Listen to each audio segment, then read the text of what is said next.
അതിമോദം നാഥനു പാടിയിടും, സ്തുതിഗീതം നാവിലുയർന്നിടും.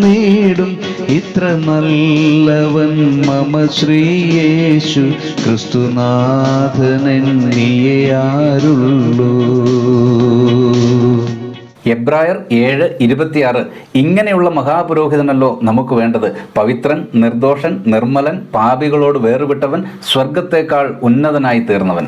ശാലേം രാജാവും അത്യുന്നത ദൈവത്തിൻ്റെ പുരോഹിതനുമായിരുന്ന മൽക്കീസേദെക്കും യേശുക്രിസ്തുവുമായുള്ള ഒരു താരതമ്യമാണ് ഈ അധ്യായത്തിലെ പ്രധാന പ്രമേയം. ക്രിസ്തു എന്ന മഹാപുരോഹിതൻ്റെ 5 പ്രത്യേകതകൾ ഇവിടെ കാണാം.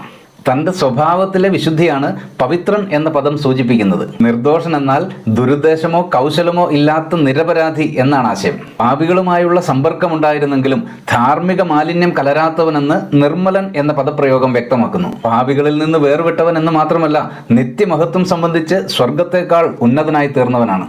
നമ്മുടെ പാപങ്ങൾക്ക് വേണ്ടി യാഗമായി തീർന്ന് ഇന്നും നമുക്കായി പ്രവർത്തിക്കുന്ന ഈ നല്ല മഹാപുരോഹിതനിലൂടെ ആരാധിക്കാൻ നമുക്ക് അത്യുന്നതനെ ഇന്ന് പകലിൽ പ്രാർത്ഥിക്കാം. സ്വർഗീയ പിതാവേ, പാവനനായ അങ്ങയുടെ പുത്രനെ അടിയങ്ങൾക്കായി യാഗമാക്കിയതുകൊണ്ട് നന്ദി. നിർമ്മലനായ ആ മഹാപുരോഹിതനിലൂടെ ഇന്ന് അങ്ങേ ആരാധിക്കുവാൻ അടിയങ്ങളെ സഹായിക്കണമേ.